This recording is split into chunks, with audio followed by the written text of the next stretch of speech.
एक तरफ पाकिस्तान के इस्लामाबाद में दुनिया की दो महाशक्तियां अमेरिका और ईरान मेज पर बैठी हैं ताकि जंग को रोका जा सके। दुनिया उम्मीद लगा रही है कि शायद अब धमाकों की आवाज़ें थम जाएंगी, लेकिन दूसरी तरफ ज़मीनी हकीकत कुछ और ही खौफनाक मंजर बयां करती है। दक्षिणी लेबनान के अल शहाबिया की इन तस्वीरों को ज़रा देखिए, रूह कांप जाएगी। जहां कभी घर थे वहां अब सिर्फ मलबे के ढेर हैं, सड़कें सुनसान हैं और हवा में बारूद की गंध घुल गई है। सवाल यह है कि क्या मेज पर हो रही शांति की बातें सिर्फ एक छलावा है? क्योंकि पिछले 48 घंटों में इजराइल ने लेबनान पर जिस तरह के हमले किए हैं, उन्होंने पूरी दुनिया को सन्न कर दिया है, डरा दिया है, हिला कर रख दिया है। सिर्फ 10 मिनट के अंदर इजराइल ने 100 से ज़्यादा ठिकानों पर 160 से ज़्यादा मिसाइलें दागी। सोचिए, 10 मिनट में तबाही की एक नई दास्तान लिख दी इजराइल ने। लेबनान के स्वास्थ्य मंत्रालय की माने तो इन हमलों में अब तक 300 से ज़्यादा लोग मारे जा चुके हैं और 1000 से ज़्यादा जख्मी हैं।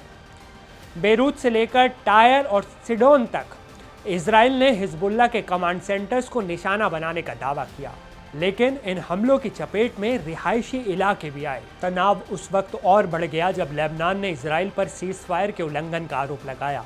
लेबनान का कहना है कि उसने शांति की कोशिश की, लेकिन इजराइल ने हवाई हमले बंद नहीं किए।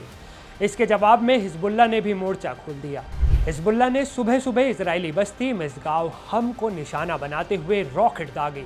हिजबुल्लाह का साफ कहना है ये हमला लेबनान और उसके लोगों की रक्षा के लिए किया गया। चेतावनी ये भी दी गई कि जब तक इजराइल की कार्रवाई जारी रहेगी, हिजबुल्लाह के रॉकेट बरसते रहेंगे। मतलब एक तरफ डिप्लोमेसी चल रही है और दूसरी तरफ सरहदों पर जंग और ज़्यादा घातक हो गई है, हिंसक हो गई है। इजराइल की तरफ से इन दावों पर फिलहाल कोई आधिकारिक बयान तो नहीं आया, लेकिन उनके तेवर बता रहे हैं कि वो रुकने के मूड में बिल्कुल नहीं है। हैरानी की बात यह है कि इस तबाही से ठीक एक दिन पहले अमेरिकी राष्ट्रपति डोनाल्ड ट्रंप ने इजरायली पीएम बेंजामिन नेतन्याहू से फ़ोन पर बात की थी।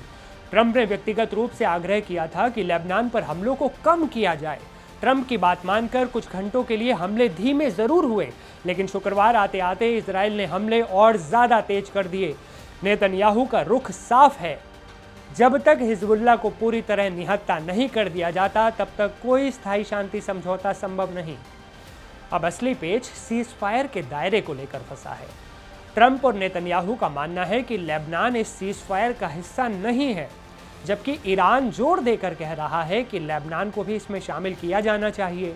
इसी खींचतान के बीच अगले हफ्ते वॉशिंगटन में एक अहम बैठक होने वाली है, जहां अमेरिकी राजदूत मिशेल इस्सा और इजरायली राजदूत येचिएल लाइटर आमने सामने होंगे।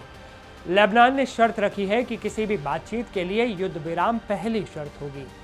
1948 से ही ये दोनों देश तकनीकी रूप से युद्ध की स्थिति में हैं, लेकिन अब सवाल ये है, क्या इस्लामाबाद या वॉशिंगटन की बातचीत बेरूत में गिरती लाशों को रोक पाएगी, या फिर ये मिडल ईस्ट की वो आग है जो समझौतों से नहीं बुझने वाली? आपको क्या लगता है, क्या होगा आगे? अपनी राय कमेंट में ज़रूर बताइएगा। और लेटेस्ट अपडेट्स के लिए एनडीटीवी इंडिया के चैनल को सब्सक्राइब कर लीजिए। मैं असीम आपसे विदा लेता हूँ, फिर मिलूंगा एक नए वीडियो में नए अपडेट के साथ। अपना बहुत ध्यान रखिए।